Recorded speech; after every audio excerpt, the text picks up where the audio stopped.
we grew a completely legal state, completely under the statutes of California and the county we were in. Medical marijuana collective with 10 people were in the collective, but they indicted my son and I, and right now they have my son in custody. But we are facing up to 40 years apiece in prison because the feds say that they don't recognize medical marijuana on any level. And last Thursday, we were supposed to go to trial on the 28th, and last Thursday they vacated the trial date because my attorney and the DA the DA wants to put me in a prison mental ward for minimum of 45 days now. He's upped it from 30, and it could be indefinite. And I did call, and I believe that they're trying to shut me up because I did call them out on all the illegal things that they've been doing. I probably didn't do it right. I don't know anything about this. I was hesitant to come on because I am a novice at this completely, but I know. You have to start somewhere. Yep. Better late than never. Yeah, well, it's funny. You said 4 times. You said something that doesn't exist. You said they 4 times. And then one of the very first things that you said is the federal government doesn't recognize marijuana. Is that what you said? Well, yeah, no one's ever gone to trial on a medical marijuana case in a legal state and won because in a federal courtroom you cannot use the words medical marijuana or put up a medical marijuana defense at all. Yeah, well, I guess if you're in a federal court, I guess you better be in Susie's court. Okay. I guess you better not be if you want to be in federal court, that's fine. They're going to summons you to appear in federal court. You summons them to appear in Susie's court. All right. I don't think she understands you being your facetious reference to Susie's court. In other words, it's not a federal court, it's just a court. Is that what you're saying? No, what I'm saying is you're going to have something called, you said the United States government, right? Yes. Doesn't recognize, right? Does the United States, you've got to learn to understand that the United States government doesn't have arms or legs or ears or eyes. Right. You're going to have to understand these simple concepts. Okay.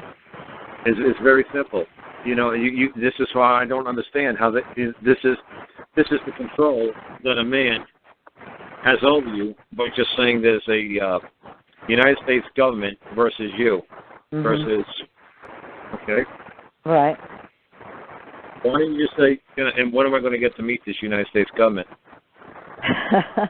Yeah. It's that simple. Right. Did you ever just ask? When am I going to get to meet this United States government? Though I know he said, that's me. We're the feds. We do what we want. That's what they say to me. No, there's no such thing as they. They don't say anything. You say, Bob, are you talking to me, Bob? Because they doesn't. Is it Mr. They or Mrs. They? Okay. You're going to have to start learning how to call them out as a man and stop talking to their person. Well, I did. I did call the DA, Mike Beckwith, out for what he's been doing. I wrote a letter to the judge about it, and and Mike Beckwith is the one that has now gotten the judge to agree that I'm incompetent because of that, and the judge has ordered that I have a psych evaluation, and this... Who? Mike Beck? Mike Beckwith. Who's Mike? He's a federal prosecutor. Okay, so what did you say to Mike? Did you just say something simply to him, Mike? Are you making a claim I've done something wrong to Mike? No, I did not say that to him. I actually wrote it to the judge, the different things that he's done that are illegal and harmful to the claims that, making a claim that of the different things that he's done, a list of things that he's done. And I also included my attorney, my public defender, and my son's public defender.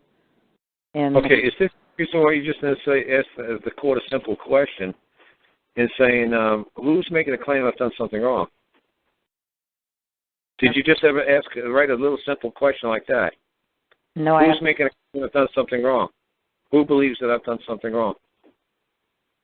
And why don't you see what that answer is? Because that answer will surprise you.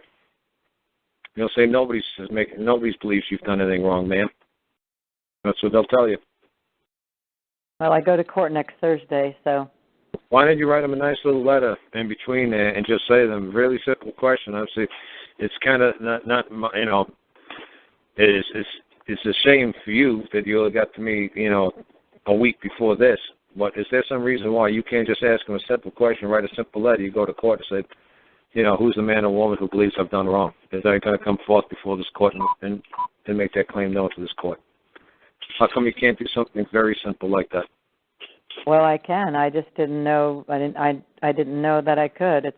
What do you mean? What do you mean? See, this is what I'm saying. A 3-year-old knows this. Everybody knows this since they're a little child. Who it's like, well, they said you did wrong. What do you mean they? They who? Who's this they? Well, they said. Oh, no. A 3-year-old knows to say no. I want to know who's saying I did something wrong. Well, Bobby said you did something wrong. Oh, Bobby said I did something. Okay, where's Bobby? Bring Bobby forward, because Bobby's bullshit. I ain't done a damn thing wrong. Bobby, where's Bobby? Get this Bobby out here. Bobby, what did I do? Mm-hmm. Everybody knows they have the right to meet their accuser since they're a little child. Mm-hmm. You have the right to know who's making an accusation that you've done something wrong. Well, their answer is the federal government. Then please bring Mr. or Mrs. Federal Government on the witness stand. How tough is that? Then what happens when Michael Beckwith says, well, I'm a representative of the federal government? Michael Beck won't take the witness stand. Okay. Nobody's going to appear. Okay. It's that simple. They can't. There's no body. It's a corporate fiction. That's right. It's a person. It's not a body. It's nothing. It's a corporate body. It's not a corporeal. It's not tangible. It's not. Right. Just really physically touch it. It's a belief. It's a theory. Just like I say to people all the time. Like I say to people all the time. What happened back in 87, 88? What was one of the most amazing things that happened in human history? The second greatest empire on planet Earth, the Soviet Union, disappeared overnight. All of a sudden, everybody was a Soviet Union citizen. You couldn't leave the country. You tried to leave the border, you were shot. Everybody's trying to get out of that country, jump over fences. Everybody's trying to, get political asylum out of Russia. The Soviet Union, they couldn't do it. Mm-hmm. But the next day, everybody wakes up, and the Soviet Union is gone. So now, wait a second. We all swore to the day that we died, we'd be Soviet citizens. But it's like you talking to me on the phone right now. Everybody listening to this freaking call right now is swearing to the day they died, that they are going to be a United States citizen. What if the United States decides to not exist anymore? The charter was pulled. The contract is revoked. And all of a sudden we're called America now.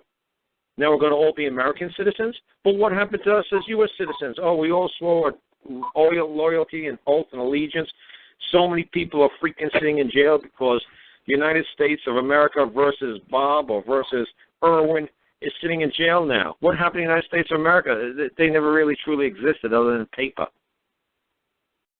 So your body's sitting in prison because this piece of paper, you went up against this piece of paper, your person went up against this person, this fiction went up against this fiction. Now your body is being held in a prison, in a cage, because the pieces of paper went to war with each other, and your piece of paper lost. That's ridiculous. You're right. It's ridiculous. Are these a few of the 3 sentences that you mentioned a few minutes ago? It's like it depends on what you're going for. Is it for a debt? Is it for an accusation of doing something wrong? Is it because doing something wrong? I'm pretty sure and everybody's going to say you've done a damn thing wrong. What they're going to say is what you did was illegal. Right. Illegal, and it's not, ma'am. There's no synonyms. If you got more than a second, third grade education, it's going to be almost impossible for me to get through to you. Because when you went to school, when you did creative writing, you got an A+. And your synonyms and your creative thinking and your creative thoughts process is going to draw you in court. It's black and it's white. It's yes and it's no. It's on or it's off. It's illegal or it's wrong. They're two separate. You know how you can tell that difference? They're not spelled the same. That's usually the first indication that they're not the same. There's no such thing as synonym. There's no such thing as synonyms in good law. Oh. It has to be expressed, not implied. It must be expressed. not implied. So they can say the federal government, okay, the federal government. Do you mean the federal government of China, the federal government of Mexico? Because you know what? We got Canadian people listening right now. Mm-hmm. And they'll tell you, they will tell you, right, you know, you're from the United States. Do you know there's federal courts in Canada? Oh, yeah. Yes. Yeah, do you know there's federal courts in Cuba? Do you know there's federal courts in Mexico? Mm-hmm. Okay, do you know there's the United States courts here? You know, are there United States courts in Canada? Right. No, they're different. It's different. So when you say federal court, really, federal court, which federal court? You mean the United States court? You mean the District Court of the United States? Right. You mean the United States of America? Those are just four different entities I just said to you. They're not the same. They can't say, well, you know what we mean. No, you better have it expressed. It better not be implied. It better be in black and white because you want to stick my body in a cage. You want to stick my body in a dark box. No, you better be deadly accurate. And the other side better be deadly accurate. You better not say, well, okay, United States, U.S. government, what's the difference? There's a huge difference. It's not the same. You got to be expressed, not implied. It has to be literal. That's why people say, "Oh, you're such an asshole." Yeah, everything is totally this way. It has to be this way, no other way. That's right. Good law is expressed, not implied. That's right. No lazy, no sloppy, no creative. No, it's black and white. Makes sense. It's a deadly game. You're either dead or you're alive. There's no in between.